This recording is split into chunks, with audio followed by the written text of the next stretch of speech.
You're listening to Ka-Pow, the pop culture podcast, comics, television, movies, and more. If it impacts fan culture, we have something to say about it. And now, your hosts, Michael, Jordan, Cliff, and Seth. Welcome back, everybody. It's time for part 3 of the greatest game show bracket challenge with your friends at Ka-Pow, the pop culture podcast. Host number 1 is named Jordan Lowe. Host number 2, Cliff Barnes. Is this a reference to something? No. Host number 3. No. That's not how things work. I'm just throwing everything at the wall. Yeah, we'll figure it out. I'll put in some kind of cool sound effect right there. It'll be great. All right. We've been getting real positive feedback about these brackets. Yeah. The Cliff actually had a good idea. I had a good idea. These have been turning out pretty good. We're halfway done. We've got 2 members of the Final Four so far. So you can check back the archives and listen to those first 2 episodes. But we're going to do the 3rd region tonight, right? We're going to narrow down another of the greatest game shows of all time. Gonna do Hope it. You like Shadoe Stevens? I do like Shadoe Stevens. I could never get my hair to do that thing his does. Right. So, all right, no. Tonight we are doing. We're gonna do the Dawson bracket. I don't have the bracket anymore because I broke my phone, so this will be a big surprise to me. Can't wait. I love it. So yeah, we're gonna do the Dawson bracket, named after the famous host of the Family Feud. Surprisingly enough, I shook it up a little bit. We need to play the Family Feud on That would be podcast. fun. Yeah, that would be fun. Surprisingly, though, the Family Feud is not the number 1 seed in this bracket, okay? I just thought he was the best host. What's the number 1 seed? Number 1 seed, we're going to start right off if we just roll right into it here. It's going to be Who Wants to Be a Millionaire? Last night on Who Wants to Be a Millionaire, Jason Blunt. Yeah! Jason, you did it, baby! Jason! Yeah! Ready! Let's go! Do you want to play? You got it! Yeah! And that's my final answer is B, and it's a good one. You want $1,000? Yeah! The crowd loves him here. They're all pulling for you. Can you feel it? I feel the love in the audience. All right, Thank you. we've got a show. We got money. Well, he's right for $8,000. For $16,000. Okay. Here it is. Which of the following terms refers to a tree that loses its leaves every year? My final answer is C, deciduous. You're right. It's deciduous. Oh my God! Okay. Okay. And Who Wants to Be a Millionaire is going to be up against a newer show also, Deal or No Deal. Ladies, please. This game is of risk and reward.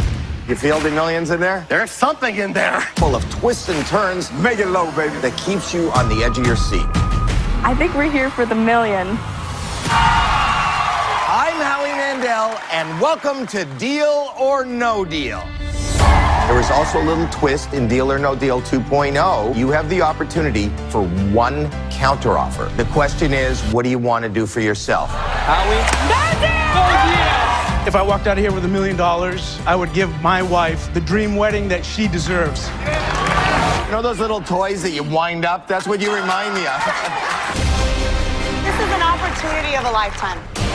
We're talking big money. Bring me home! And we're talking life-changing moments. The all-new Deal or No Deal premieres Wednesday. Both prime time, pretty, started out in prime time, big hits there for a while. Yeah, both those were real phenomenons at their height. Right. At the water cooler, people would be talking about it the next day. Yeah, I was actually a little bit surprised because when I was putting together a few notes here with Deal or No Deal, I thought it was actually like more recent than it was, but it started in like 2005. Yeah, I would have guessed that. Yeah, So, it's been a while. In my head, it was, maybe 10 years ago, but yeah, a little bit longer than that. So, anyways, Howie was ahead of the curve on No Germs. That's right. He was. No touchy. So, Who Wants to Be a Millionaire, guys? This was a huge hit. Prime time. It was originally hosted by Regis. Let's play Who Wants to Be a Millionaire. Here we go.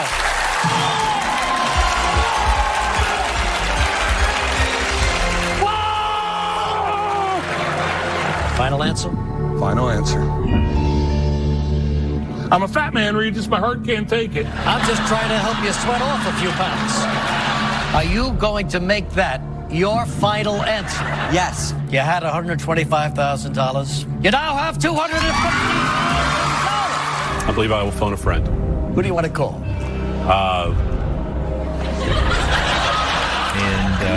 Man, this was just what everybody at that period of time, for a couple years there, I felt like all anybody talked about was this game show.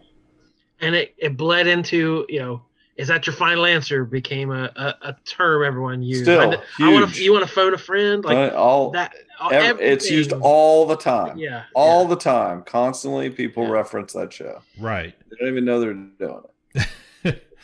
Absolutely. So it was pretty simple premise. It's a quiz show. One contestant at a time. They didn't come up with. I mean, it's a was British first, I believe. Right. Yeah. It was a countries. British program created by David Briggs, Stephen Knight, and Mike Whitehill, developed in the U.S. by Michael Davies. That's where we had that. I watched that show last year about the big controversy, the cheating going on in the Britain one. Mm-hmm. Yeah, and that's when we talked about what this show did. Where it is the most simple concept. It's a multiple choice trivia question. Right. That's all it is. But the answer's right there. Yeah, playing up the tension, leaving the camera, having the lighting, the sound effects, just having the camera sit on you as you sweat and fidget in your chair, and you see the people behind you. You cut to the family members, like, oh, the ancient. Like, it was all about the tension that they built. And the monochromatic wardrobe. Right. But yeah, that was it in a nutshell. It was all about the showmanship. The questions weren't even that hard a lot of the time. You'd see, oh yeah, that's obvious. Well, wait a minute. And then you start second guessing yourself. Like, well, maybe it isn't. Why would that be there? It's psyching yourself out of the right answer. Having those lifelines, which they've changed since they went to the nightly thing that they did for years, but that you had your 50-50 phone a friend, ask the audience, and going up through there. I just remember how, it was appointment television nationwide. Everybody, I don't know anybody that didn't know this existed or didn't care to watch it. People, everybody watched it. It was a 2-week event. It was just a special thing, and it was so popular that immediately they started cranking them out. Like, oh, we're going to run with this. And they've been running with it basically for 20 years now. I will never forget when that guy, the first guy to win $1 million, phoned his dad. John, you've got 30 seconds. Starts right now. Hi, Dad. Hi. I don't really need your help. I just wanted to let you know that I'm going to win the $1 million.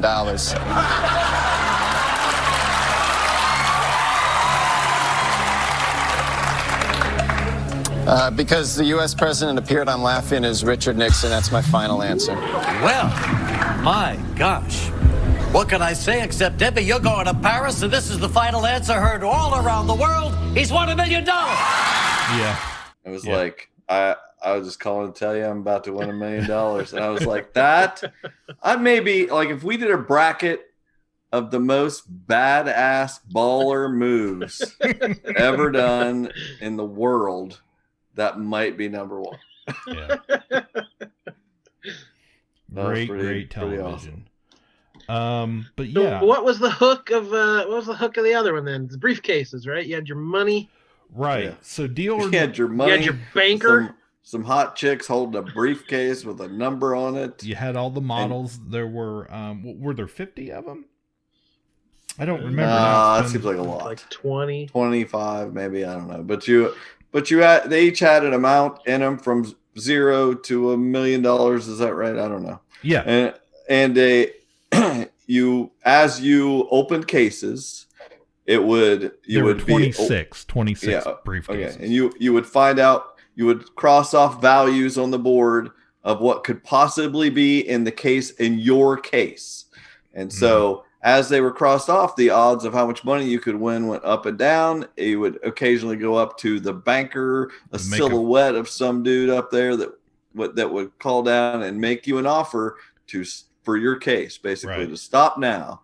And I'll give you X amount of dollars if you quit playing now. And that was the deal or no deal from the banker up in the booth or whatever. The banker, yeah. Originally, and you had you could slam the button or you'd slam it shut. You'd slam no deal. Case. I'm not touching that button. No deal, baby. And they'd be jumping, and people. It was another one. Like the crowd was really involved with it. The people walked back. They paced back and forth on the set, so it was just sort of. Yeah. It was all about the contestant. They wanted to get an interesting contestant who needed the money or whatever. Listen. Don't get me wrong. I want to walk out with that $1 million. There'll be a party in here unlike none other. One day we went to the casino. He taught me how to play blackjack. Not something I want aired on TV, but. He turned to me and he said, "I'm your coach, and you got to listen to me, and don't come here without me, because then, you're not with your coach. I wanted to be here for you and be your coach today." Love her. That's my heart right there. I love her. It was a good show. It was a good show. I always kind of the reason why I put these two up against each other is I always kind of related them. Both better than Hollywood Square. we shall see. We shall see. So, but yes, I always thought that I always kind of put them together, even though one started way before the other. But like we were talking, that tension built show. There was a lot of drama going on in there in a very simple game. Essentially, you pick numbers. They're going to open it up. Yeah. That's it. That's the whole game. So you're just playing the odds. Yeah. Pick your briefcase. It's always like, just take the money. When it gets so high, it's like that. Too many times people did not take the money. I'm like, what are you doing? That show stressed me out. I watched a good amount of it, but not a ton, because it did just get to the point where people were going. They were going beyond. Like, they had so much faith. Yeah. There's still a $500,000 one on the board, but there's like 10 that are single digits, and it's like I think I've got the big money. It's like, no, you don't. Just take it and go. Yeah, exactly. And people just kept pushing and pushing of that gambler mentality. Like, just one more round, I'll get a bigger offer. Kids like this show. I remember Nick was young when this came out, and this was something that a kid could understand and was like, okay, take the money or not, no deal, and they came out with the arcade game. So if we went in an arcade that had the Deal or No Deal video game, Nick was like, I want to play that. I want to play Deal or No Deal, You weren't actually going to win anything, but man, I get to do that. I get the experience. Yeah. So, all right, guys, first matchup, who do you have? Oh, 1,000% Who Wants to Be a Millionaire? I think it was bigger culturally for a longer period of time, and just to me, I enjoyed watching it more than the other. So yeah, definitely Millionaire. I always thought it was cool after the kind of the big initial run of Millionaire. Used to be when you went to the Disney parks, when you went to Hollywood Studios, they filmed a version there, so you could go and right there and have the experience. So I thought then they win the whole thing. Yeah, you win the Disney dollars. It's Millionaire there for me too. So didn't they even had a McDonald's? Was there a McDonald's game? And there was. I had an electronic video game. and it played the music, do do do do. You know, and you just play along at home, like, yeah, just merchandise, just it was everywhere. Okay, moving on. Next matchup. Don't discount Regis. Don't discount Regis's effect on that. True. It was it had a lot to do with him being a good host also. Yeah, Regis was a good host, and no matter what type of show he was on, very likable. Yeah, everybody liked Regis. Everybody liked Regis. It was so funny. On Christmas Day, I was reminiscing, and we were watching old Christmas Day parades from Walt Disney World from like 1983 on, and like the second year into it, because the first year was really bad, and they brought Regis in to be like the sideline guy, and I was like, wow, even back then, like everybody, we just loved him. So very underrated. Anyways, moving on. Next matchup, guys. Here's a fun one. Okay. Love Connection. Everybody remembers Love Connection. Chuck Woolery. Back 2-2. Welcome to Love Connection, where old-fashioned romance meets modern-day technology. Where you hear all the intimate details of a first date.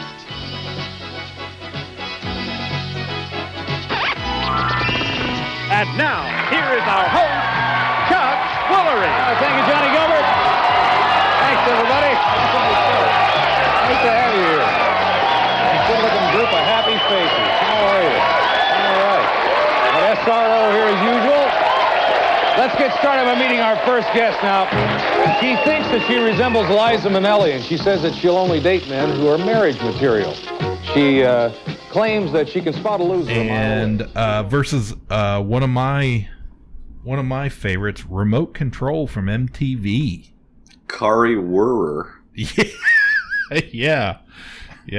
I'll never forget that name. Yeah, Remote Control introduced us to a lot of things, but most of all her. So, but anyways, a little background. Okay, Love Connection, guys. Everybody, I think we all three remember Love Connection. It was on forever. It was in fact, it was originally hosted by Chuck Woolery. We knew that. Started in September of '83, ended in July of '94. That original run was 2,120 shows. Reruns continued through '95, and then they relaunched in '98 with a different host. And it returned. Andy Cohen recently, in the last 4 or 5 years, I think he had a version of it where he was the host on Fox too. So much like many of these game shows, they pop up every few years. They bring them back over and over and over again. Most famous, I think, we relate to the Chuck Woolery original run there. And then, of course, if you listen to the last game show bracket, you may have discovered that Chuck Woolery was the original host of Wheel of Fortune. Was on it for 6 or 7 years. So, but it was basically it was an updated 1980s dating show, right? That was the whole thing. If you remember, they would have a contestant that would go out on dates with they would just play clips of them talking about their dates. Yeah, they would go on a date with 3 different people, and then they would, like you said, they would play little clips and they would talk about the date and the experience. Like, well, we went to the blah blah blah blah, and she didn't want to have this and that, and you're like, oh no, Yeah. It's been forever. The audience votes who they think you should get a date with, and if you match up or something, you can do it. You can take that date if that's the person you wanted. Yeah, that was. I was having a hard time remembering what the game portion of the dating game show. Yeah, that's it. That was it. The audience would vote, and then the contestant would pick up, and if they made the love connection. And then they could go out again, and really the whole best part was just Chuck Woolery throwing up gang signs every time he went to commercial. Like, we're right back in 2-2. Hear everything that happened on that date. We'll do it in 2-2. Right back up. And it is like, I was like, what is that? I remember the first time he was doing it, I was like, what is 2-2? 2 minutes, 2 seconds. That's how long the commercials are. I was like, wow. calling the commercials. He was ahead of the game. Now he's a feeble-minded MAGA moron. Leave that in. I'm looking at some images here. There's the big couch. They're on these big comfy couches. Oh yeah, with a giant screen over their shoulder where you can see where they did turn around and watch the clip. He enjoys all types of music and loves to dance. He says that he's been misreading signals and has had to slow down lately. And he claims that his part-time job is a great way to meet women. Please welcome Ray Bennett. Ray, how are you? Excuse me. So you have this great job that helps you meet women. Yeah, Are you a bartender, or a disc jockey, or a what? Better. What? I'm part-time. I promote for rock and roll bands on the Sunset Strip, and I just have the option of just meeting women all day long. I love it. Promoting rock and roll bands on the Sunset Strip. Yeah, pass out Gazzards flyers. or places like, what is that? Gazzards, the Troubadour, the Roxy. I'm just out passing out flyers all day long. Yeah. Have any of these women that you've met ever turned into a serious relationship, or is it all just kind of superficial? It's superficial, but gotta tell you, if I've had like 40 or 50 one-night stands, just meeting these women on Strip. Well, I won't ask you to define that. I just take your word. And you say you had to slow down. Yeah, usually because with these women, I'm usually a very aggressive person. But I usually now, over the years, I'll let them do the initiating. Because, I've been slapped like a couple of times. It's like, whammo, whammo. And they're sitting there going, I go, what'd you do that for? He goes, I'm not ready for it. So I let them do the initiating. Uh-huh. Well, okay. Let's take a look at the women that Ray had to choose from. Now, remember, you're going to pick the woman that you think's best for him. That was back when you could be entertained by the thought of someone making a love connection. It was shortly thereafter, I think that died around the time when shows like Springer and Cheaters and things started, where it had to have all this drama and controversy. It couldn't just be that she was a vegetarian and I want like hamburgers. It was, had to be much bigger and better. Yeah. This does seem like an innocent, like this is the last of the innocent era of these kind of shit. Yeah, it's before producers got involved and said, you do this, or you say that again, and kind of manufactured events. So these were real dates. It was a cool little concept for a long time, very of its time. I don't know how well it works nowadays because there's just been so much since that original. We're all numb to all that. Yeah. Versus remote control, guys. We mentioned it earlier. This I have to assume this was big for everybody. Rules time. Questions, answers, hit your little buzzers, use your little remote controls, pump your little arms in the air, act like you're having fun, and everyone goes home happy. All right, Gina, you're in control. I will take channel number 4. Playhouse Internacional, spanning the globe to bring you the worst in television acting. Listen and guess what TV show our two theatrical gratitos are performing. Oh la la! Oh, frère Jacques, Mrs. La Grande Poulet. Eat it? Archie a un grand éclair chocolat, no? Et la Gloria es une grosse vache. Oh, stifle, n'est-ce pas? Gina. All in the family. All in the family, right, 10 points. It was big. Except I barely remember wasn't it just like trivia type things or what was it? Okay, so I remember the colorful set. I remember Kari Wurr mostly. Remember what was it? Ken or something like that? Is his name Ken Olin? Yes. Man. It was. Pulled that out of my butt. Yeah, you did. It was a series that ran 89-90 season, distributed through Viacom. 3 contestants answered trivia questions on movies, music, and television, many of which were presented in a skit format. If you remember Colin Quinn. Oh, that's who else was on there. I was sitting here thinking there was a third person on there. Well, there Colin Quinn, Kari, and Adam Sandler actually was in a bunch of the episodes, too. It was kind of his start on MTV. Richard, you have control. All right, Ken, I'd like channel 7, please. Okay. Oh! It's a visit from Colin's misguided brother, Stickpin Quinn. A little music trivia. Hey, Stickpin. Yo. How are you? Nice to see you, Kenny. And nice to see you in the daylight, man. What a treat. You think I'm interested in what you're saying? Anyway. So, Oh, God. You know, I went to New York last week, and I had a great time. Real good time. I had one of these tour guides who really thought he knew everything, but he didn't know how to fly when I threw him off the Empire State Building. But it did remind me of that David Lee Roth album. What's the name of that, please? No memory of that. Series was created and developed by Joe Davola and Mike Dugan. It was written by Michael... Crazy Joe Davola. Crazy Joe Davola. Yeah.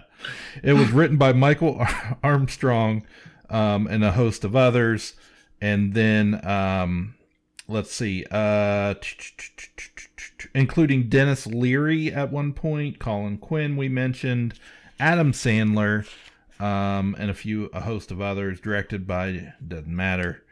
Show's premise was that Ober desperately wanted to be a game show host and set his basement up as a television studios. Remember that? Yeah.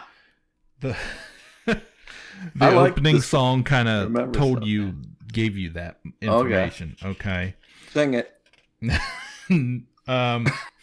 Kenny wasn't like the other kids. TV mattered. Nothing else did. Girls said yes, but he said no. Now he's got his own game show, guys. Set that to music. Post. That's it. Shows were sometimes interrupted by a disembodied voice of Ken's mother. And the studio had, remember the big Pez dispenser up there? Yeah. With the Bob Eubanks head on it. And then behind him, if you remember the wall, had all the famous game show hosts. Remember that? Okay. And then, of course, the contestants sat in the Lazy Boys. Yeah, I remember. Had the remotes faced the, looked like a wall of TV screens. What it's supposed to look like. They chose the category, the question, or whatever. Let's see here. Yeah, that's pretty much it. Just talks about the skits and stuff like that. The breakaway walls when you were eliminated. All that fun stuff. I just thought it was a fun show. It was so different as a game show. Back when MTV was cool. And it gave a start to I definitely have fond memories of that. Watching that all the time. I definitely would. I vote for that over Love Connection. I got to give you my sob story that we didn't even have cable at that point. So I've never seen an episode of it. Wow. Wow. Yeah. No kidding. Yeah. Well, that's surprising, but I'm also going to vote remote control and suggest Jordan go back and watch some of those old episodes. I was just looking at images from it. It looked like a fun time. It looked like I missed something. See Kari. There's a lot of pictures of Kari Wurr. Okay.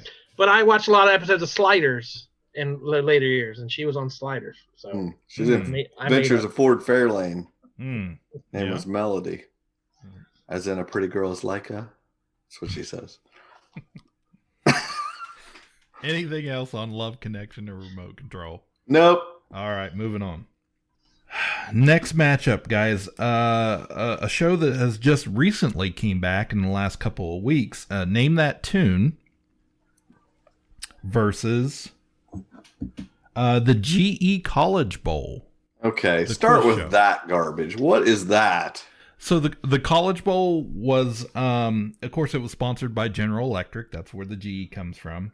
It was originally a radio program that moved on to television. It featured quiz teams from universities. Oh, okay. So that was the College Bowl. Okay. Yeah. It was like the first of It was like on Riverdale when they went and played. Exactly. RIVW quiz show semifinals. Seaside High trails Riverdale 210 to 240, and now for the final round. That's all you had to tell me. It's like on Riverdale. You remember that time Betty Cooper got accused of cheating on that game show? Yeah, so that's the concept. It was the quiz quiz bowl concept. It was the very first one to do it. So naturally, it was a very popular thing back in the day. This is Alan Ludden, and you're watching a key play in yesterday's annual Colgate-Rutgers football game. This interception by Rutgers in the second quarter paved the way to an impressive string of touchdowns. And here to continue that great traditional rivalry, the General Electric College Bowl brings you the only two undefeated teams of last season, the varsity scholars of Colgate and Rutgers Universities, in a special championship playoff. The Intercollegiate Battle of Brains, the General Electric College Bowl, presenting outstanding varsity scholars throughout America, and brought to you each week by the General Electric Company. General Electric, makers of world-famous portable home appliances, vacuum cleaners, radios, and clocks. And now, let's meet the varsity scholars It from lasted Colgate. 31 years. In 2000, it started in, hold on here. Say it again. Say it again. Started airing in 59. Holy cow. Yeah.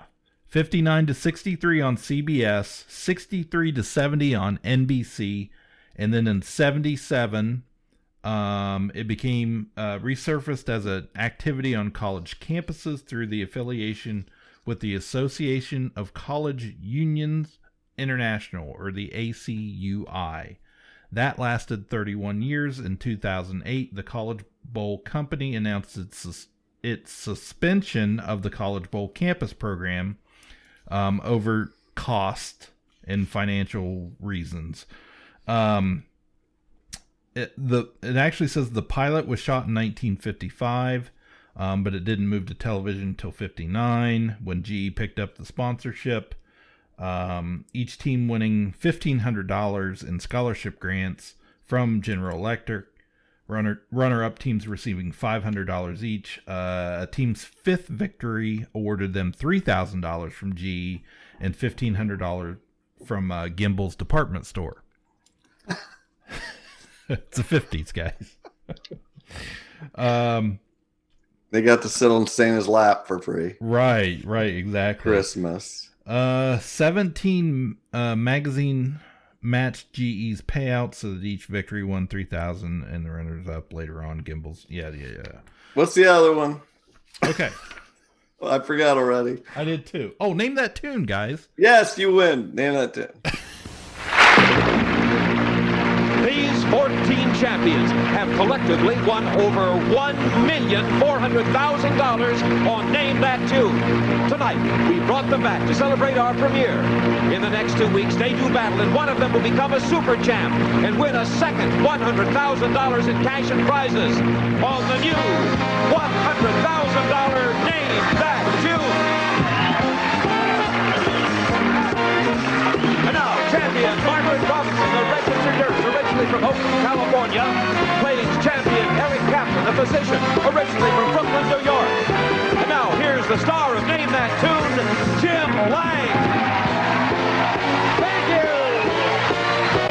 And welcome to the new $100,000 Name That Tune. For years, it's been one of my favorite shows, and now you'll be able to see it every day at this time. Hello, champions. Here's what we're going to do. We're going to play Melody Roulette for 10 points, Tune Topics for 10 points, Bid a Note for 20 points. Whoever wins goes on to the Golden Medley. And if you can name 7 tunes in 30 seconds, you will play next week in our Tournament of Champions for over $100,000 in cash and prizes. You've done it before. You can do it again. Let's play. Come on, Eric. Right over here. No, I remember the show. I can't remember. I can picture the host. I don't know his name. I'm sure you're going to tell me in a second, but I remember, you bid, like I can name that tune in 8 notes. Right. I can name that tune in 7 notes. I assume they gave you a category or something to go by before you started bidding. They gave you clues to the song. Yeah. And then these freaking maniacs would name a tune in like 1 note sometimes, just because they got it from the clue, but weren't they always played on a piano? Yes. Like the most generic version of whatever song, and it was just like amazing that they could do it. Before in the show you got to that point, what would happen was they had a house band or an orchestra, okay, depending on the version. Okay. And the house band would play a song, and you would have two contestants there, and they would buzz in to name that tune. Okay. Oh, okay. And they would win money that way. And then eventually you would work your way to that where they had that back and forth of I can name this tune in 5 notes, whatever. Right. And that's when they played it on the piano. Yeah. I like that show. I saw just in the last week or two, and you had just mentioned that they must have something new, but there was it's an ad on my Twitter, and it had that as like name that tune. I was like, oh, well, okay, I'll name this tune, and it was extremely easy, and it wasn't like playing one. I was like, oh, they're trying to make you think you're real good here, but I really like the premise of that, and I like trying to figure out what something is from a snippet of Yeah. I think it's kind of neat because every time they bring it back, they more or less use songs from the current era. Yeah, that's what this new thing was. I saw it was playing Billie Eilish, that bad guy or whatever. Yeah, and I have a memory too. Like I remember my parents. I remember my mom watching this in probably the early 80s, and her being like she really liked that show. But a little history on it. It premiered on NBC Radio in 52, moved to television in 53. That makes a lot of sense. You could do a Name That Tune podcast. Right.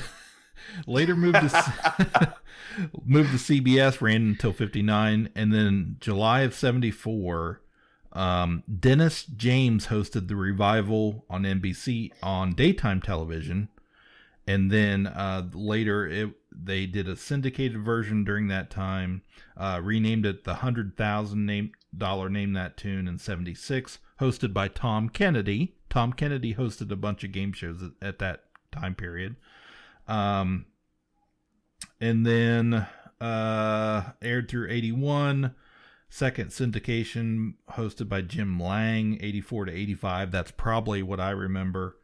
And then they had a spinoff focused on music videos called Name That Video in 2001. And then, of course, like we were talking about, the new one, November 2020, just recently, Fox brought it back. Jane Krakowski, she's the new host. And Randy Jackson from Idol is the new leader of the house band, and he's the guy that plays the piano on it. So not good enough for me, dog. I didn't hear any of that. All I've been thinking about is the logistics of a Name That Tune podcast game show. You work on that. Would play. And of course, then nowadays we have Beat Shazam, and I'm sure there's others very similar took that same formula. But yeah, a pretty iconic show for sure. Okay, well, it easily beats the GE Gimbals College Bowl. Okay. I honestly thought that was something about college football. I did too. I thought Cliff's trying to put sports on us. Really? Yes. Huh. But I know what it is once you explain it, but I didn't know it by that name. Yeah. If I had just probably said Quiz Bowl, you guys would have then I'd be like, oh yeah, the school kids. Yeah. So okay. Final first round matchup of this region, guys. Couple good ones. Family Feud versus Concentration. Concentration. What is that? Okay. Let's see here. Concentration is the children's memory game, like the board game. Really? Yes. That's it. Sounds good. Yeah. Behind these numbers is a puzzle. Can you solve it? Bar plus bra, Barbara. Walt plus tears, Walters. Barbara Walters. If you can do that, you have a chance to win one of these 8 fabulous cards as we play Classic Concentration. And here's the host of Concentration, Alex Trebek. Thank you, Gene Wood. Hi, ladies and gentlemen, and welcome once again to Classic Concentration. We've got a whole new collection of automobiles on the program today. 8 brand new cars making their first appearance on our show. And the player who solves our first puzzle will move into the winner's circle, having earned the right to play for one of these cars. We've got 2 returning contestants. Let's go down to the floor and meet them. Oh, okay. Yeah, looking at the image, I know exactly what you're talking about now. Okay, thank you. Broadcast on and off from 58 to 91. I love that show. That was fun. I remember it also. I in my head, I'm gonna have to look it up because you're the joy on Jordan's face right now, and I'm like, what could you possibly be looking at? Well, a game of memory. It was like a puzzle game. Yes, believe it or not, Alex Trebek hosted this. At one point from 87 all the way to 91. Oh, yeah, I remember that. Okay. So. It was great. Yeah. It ran for a long time. And and you had to figure out what it's, by the clues underneath it, made out something. It would be like, like a bunch of pictures. Right. That you had to make a sentence out of. Yes. There's a name for that. I can't remember what that kind of puzzle is called, but right. So this is a show. Honestly, I'm surprised they haven't brought back recently. A rebus puzzle. That's what Rebus. Rebus puzzle. Rebus. Oh, we're bringing it all back tonight. Solve the puzzle, Rebus. If anyone out there knows what we're referencing, you get $20. And I'm not talking about Beavis and Butthead. I'm saying that's a Ka-Pow. That's a Ka-Pow deep reference. Yeah. So this one is up against the classic Family Feud. It's time for the Family Feud. Introducing the Mosley family. Wayne, Shirley, Melissa, Bridget, and Chris. Ready for action. And the Abramowitz family. Hilda, Karen, Ken, Barbara, and Shirley. On your mark. Let's start the Family Feud. With the star of Family Feud, Richard Dawson.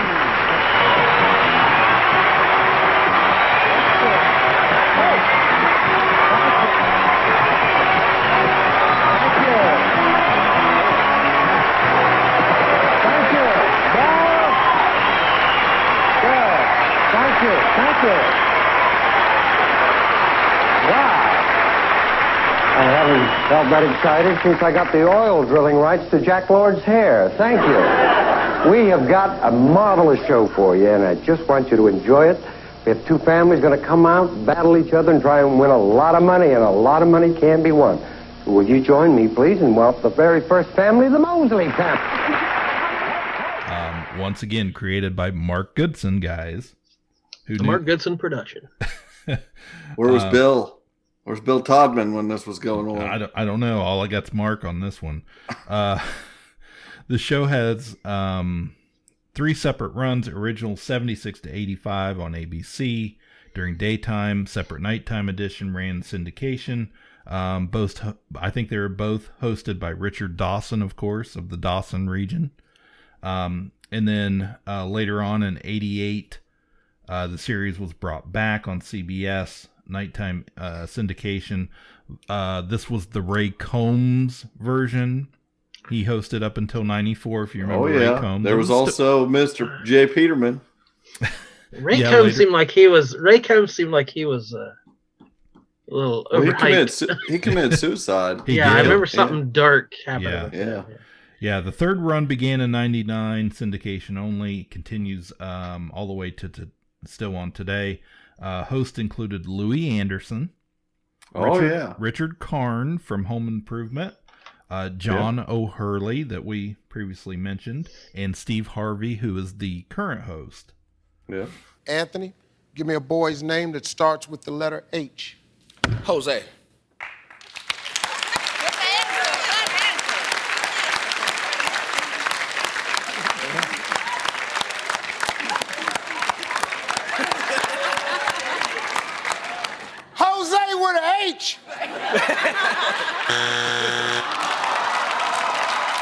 something that follows the word pork. You pine. Huh? Huh? You pine. Porcupine.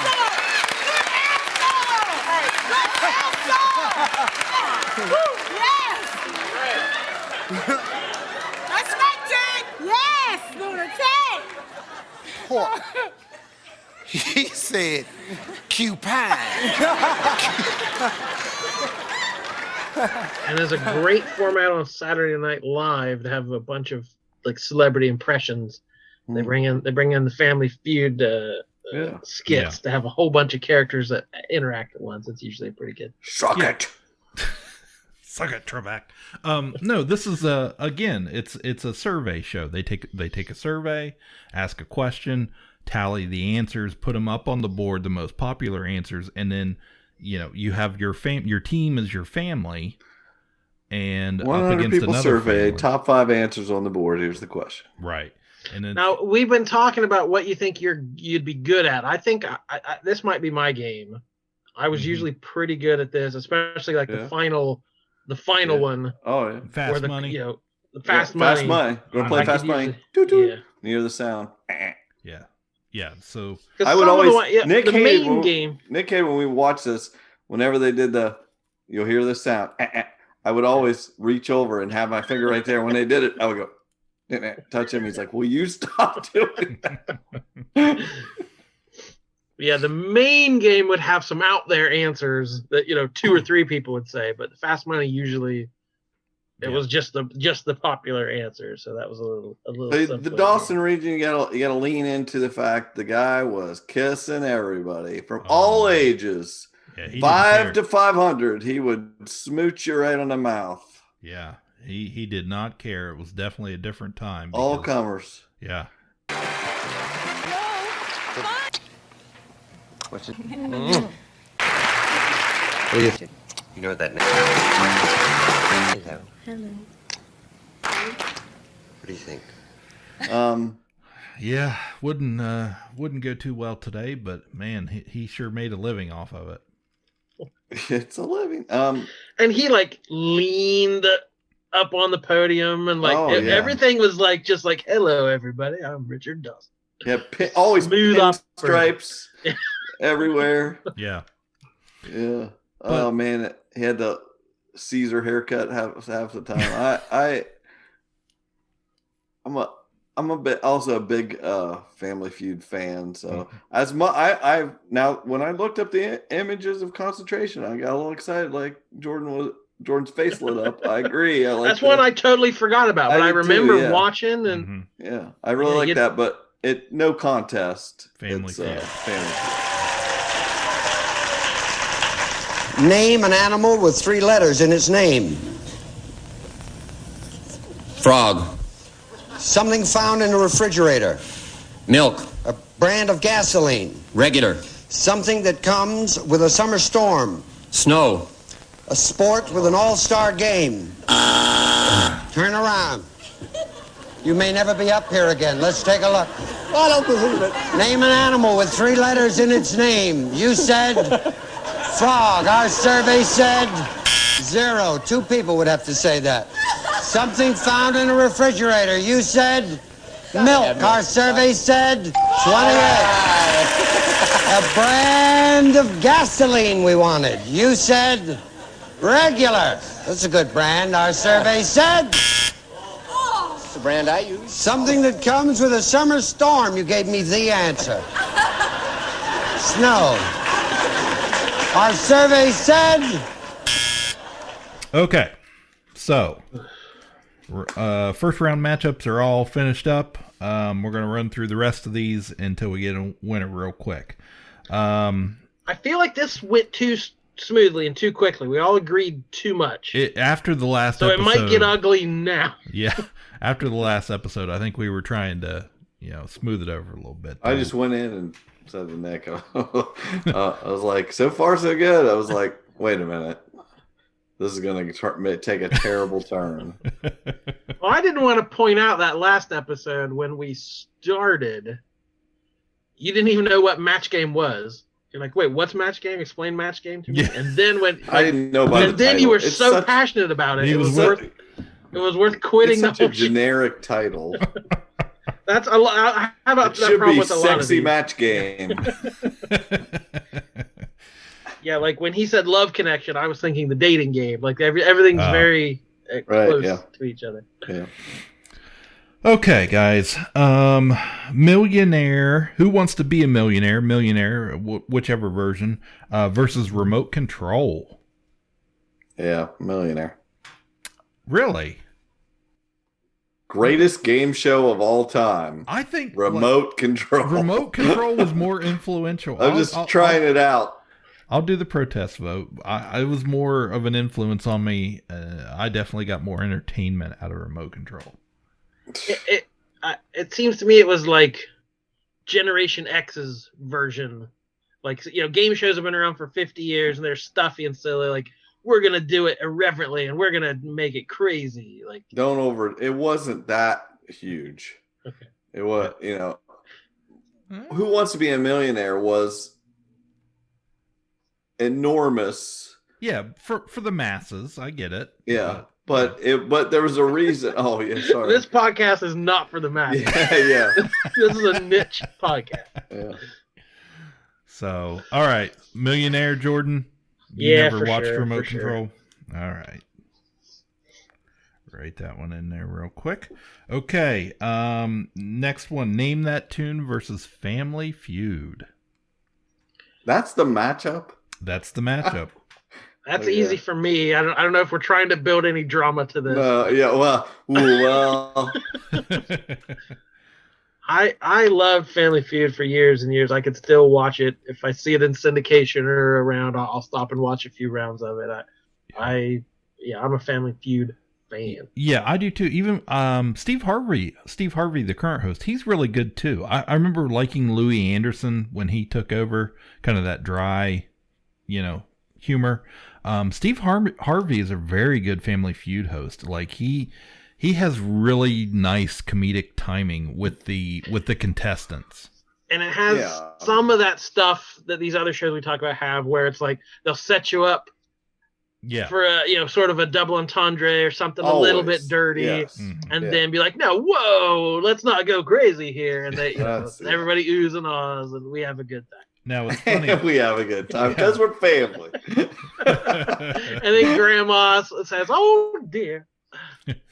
But yeah, watching that show, it was always like you could tell, like, oh, this person, like they're gonna hate this person at the next reunion, or like, right. The person they put at the end of the table, they're never gonna live it down. It's like, they have no business in this family. Brother-in-law, right? Yes, of course, it's Family Feud over. Oh, do you remember they'd have the name.